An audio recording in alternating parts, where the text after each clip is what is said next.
Hey everybody, welcome back to the channel. I'm cutting up my orange jazzes to make some salsa today, and I just wanted to show you how great these suckers are. I mean, they are fantastic. I know the lighting's terrible, I know this looks terrible.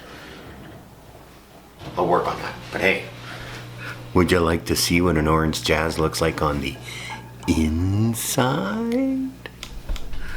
Well, this is what it looks like on the inside. So this is just one of the tomatoes that I've cut up that I'm going to be making salsa with. Look at the size of these guys. I guess I should use this knife maybe as a measurement so you can actually see how big everything is. Come on, focus, Mr. Camera. There you go. Look at that. Hoo hoo hoo hoo hoo. These guys are wonderful. Look how meaty they are inside. Look at that. They're all the way through. This one's, I waited a little long. Should have maybe cut it up yesterday. But when you're harvesting yourself, this is how it works. So I'm going to cut these up into little dices, and I'm going to be putting them in this pot. And you see right there, I already got started on it, of orange jazz salsa. That's right, I'm gonna make orange jazz. Oh, almost dropped the camera. I have no idea what I'm doing. For all the rest of you YouTubers out there, let me tell you, this are the ones that, you know, you're good at this. I'm not, but I don't care. This salsa that I'm making, and the recipe will be down below. I am an unconventional salsa maker.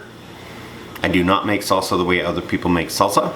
My salsa has tomatoes in it, bell peppers in it, onions in it, garlic in it, little cayenne, black pepper, and a few other things. Zucchini. That's right, my salsa has zucchini in it. And then that's my base salsa, which I call mild sauce, because it only has 6 jalapenos in it. You know, like, that's just mild. Then I add the heat. So this one, I'm going to try and do a sweet and spicy orange jazz habanero. Then with the terracottas, I'll show you that one if I get enough terracottas. That's going to have the Carolina Reaper and the tomatoes. Everything's the same. It's just I add a whole bunch of Reapers, or I had a whole bunch of ghost peppers. And that gets me to the medium and the hot. Anyways, thank you for tuning in to take a look at what my orange jazz tomato looks like on the inside, and maybe I can show you just a little bit more how we put this salsa together. We'll see you in a moment. You can see me. The lighting is terrible, but I just got to show you again. I know I'm harping on this, but you just gotta look at this. Look at this. Look at this beautiful tomato. Look at this. Look at the meat. Very little juice. Like, there's good juice in here, but these are meaty tomatoes. Meaty, I say. Absolutely meaty. Oh, see, look, there's a, you know, this is perfect. This is about 12 hours away from when I should have actually cut it, because it still has a little bit of green. But look at the size of this guy. I mean, honestly, I didn't think I had enough orange jazz to make a batch. I'm getting 12 jars. I'm getting 12 jars. Okay, well, back to the cutting, because I'm not showing the cutting. That's the long part. Am I in focus? Can you see me? Holy cow, you wouldn't believe how long it's been since... You need these serrated knives, French knives. You need all kinds of knives when you're chopping by hand. We're not taking it out of a can. And the recipe down below. Diced tomatoes, crushed tomatoes, you just buy in a can. You don't have to do it yourself. But I did it myself. So, what do you do from this point? Well, let me show you. I've got all my garlic and habaneros. I got these kinds of habaneros. This is the kind I got. And so this is the food processor. I got the jalapenos, the garlic in there. Give it a spin. Goes into the salsa. I double boil. So there's my canner, but there's my cooking pot. There's water in there. I don't want this to burn on the bottom. And if you don't want your salsa to burn on the bottom, double boil it. As you can see, it's very colorful, but they're sealed as liquid. That's a lot of liquid in there, and I don't like my salsa to be runny. And because I don't like it to be runny, I don't like my salsa to be runny, and I'm not willing to add an additive to thicken it. Like normal, you know, businesses do. Let me put it that way. So, the orange jazz is in there. I added a couple of terracottas just to be fun. Onions, bell peppers, jalapenos, cayenne pepper, black pepper, garlic, cloves, a whole clove. And this batch is going to be 12 jars, so it actually has 2 whole cloves in it, 6 onions, and 10 habaneros. And I should get myself a sweet and spicy salsa. So, next up is the canning process, but to be honest with you, lots of steam, lots of stuff going on. I'm not really sure if I'm going to be able to film actually pressure canning it, because I use a pressure canner. It only takes 12 minutes, but I pressure can everything. Remember, this is tomatoes, so if you're canning and you're dealing with tomatoes, this is very important. You've got to make sure your jars seal and seal perfectly. And if they unseal, don't eat it ever. That's called botulism, and you don't want that. Anyways, we're having a great time. Bears game's gonna be starting pretty soon, and they're 1-1, so you know, like we got to get this salsa done. I cannot miss the Bears game. We'll see you again, hopefully, as soon as I'm done. Holy cow! Yes, indeed, the salsa's made. How did we do it? Yeah, saw the tomatoes. We got the list in the comments. How many jars of salsa did we get? Now, my battery went dead when I actually had it boiling on the stove, and the battery went dead, and the jars are in the oven, and I was ready to go. And poof, battery goes dead. Well, guess what? Don't have time to charge a battery. Should have thought about that. But anyways, the salsa was ready, and I cannot stress this enough. You got to have a plan to do this salsa, because when it gets right down to it, you know, once all the chopping and cooking is done, you got to get her done. You just can't have it laying around. Unless you're going to put it in the fridge and just eat it. But when you got 12 liters of salsa is a lot of salsa. But it turned out amazing. Absolutely amazing. The recipe below should make about 12 liters of salsa. 12 liters. This is a 1 liter jar. Okay? 1 liter. You should get 12 of these. Now, as you're going to see, I got 11 and a little bit. Okay? So let's bring the camera around so you can actually see. And here we go. These are Bernadine jars. If you use any other kind of jars, I highly not recommend it. I recommend these ones. They come 12 to a box.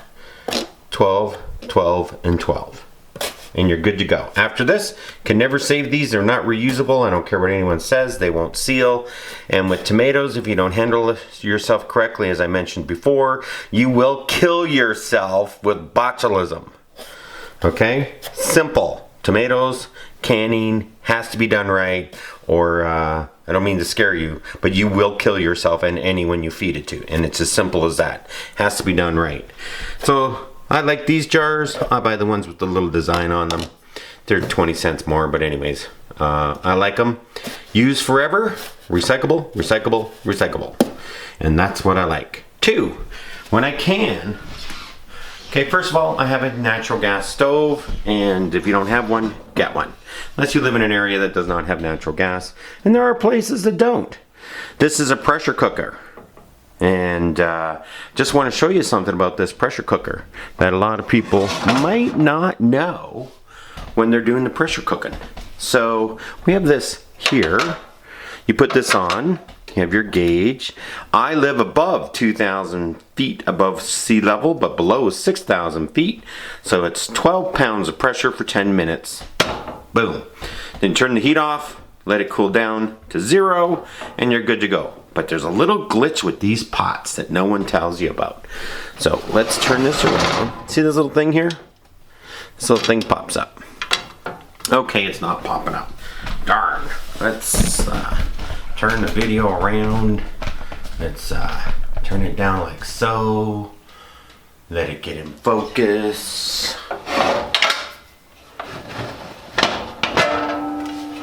See if you can see that. So this little guy here, right? See this little guy here? He pops up. That's how you know you're building pressure. And then when the pressure's gone, boop, it goes like that. You can take the lid off. Do not take the lid off until this goes down. But if you find it's still leaking, this little thing sometimes loosens, and you can tighten this up because this can be replaced. This little seal, there's a little seal right here that sometimes needs to be replaced. So this can come off. So if it gets loose, it won't tighten. So just, you know, tighten it up. So that's one of the things about using a pressure canner. Pressure canners save time. Just to let you know. Once we were ready to go, it saved time. Second thing you need to know about cooking, and it's not here right now because I just shift it when I'm doing it. I just use an old canning pot. Look at the tomatoes I still got to go. Look at these. 12 jars of salsa. 12 liters of salsa. And it doesn't even look like the tomatoes have been touched. And I'm going to have to do another batch. Oh, I can't wait. I got to do another batch. Another batch. Oh, I'm so excited. I'd like to thank you for watching. Because I'm so excited. Well, let me tell you. We took the tomatoes. And we put them in a pot. We cooked them. And we add some stuff to it. And we ended up with salsa. And this is sweet and spicy. Anyways, there's my acting career. So if you follow the recipe below, that is mild salsa, okay? It's not going to be very hot. Now it has a little bit of, you know, hotness in it. But honestly, some people just call it vegetables when I give it to them. Then you have your 3 layers of hotness, which I like to call medium, hot, and proper hot salsa. Maybe I should call it something else like screaming hot. But no, just proper hot. Proper hot, eyelids sweat when you're eating it. Okay, that's proper hot. Medium, it's hot and you just want to keep eating it. Mild, it's mild. It's got a little bit to it, but not really much. But I can't stress this enough. If you can get these orange jazz tomatoes, oh, if you can get them. Chop them all up yourself. It takes a long time. It's a sweet and savory salsa. So put the habaneros in, you know, to kind of give it a little, and it's just perfect. So there's my salsa story. I hope this video pieced together pretty good for you and give you a good idea of how you've got to do it. Most importantly, that I totally forgot about, make sure when you're cooking your salsa, it's in a double boiler. Don't have the heat right on the bottom of the pot. Burns it. Okay? It just burns it. Takes a little while longer, and it takes a little while longer to thicken because I do not put a thickening agent in it. I don't put any preservatives in it at all. Okay? None. And don't forget the vinegar. Really important. Don't forget the vinegar. You can use lemon juice or lime juice, but white vinegar is the key. Okay? Stops that botulism. Anyways, hope you had a great time. I had a wonderful time making this salsa. I'm going to have an even better time eating it while the Bears are playing and going to the Super Bowl. I can't believe I just said the Bears are going to go to the Super Bowl in the 2021-22 season. it just makes me laugh. That's just not gonna happen. A lot would have to happen. So have a great day, and I look forward to seeing you out there.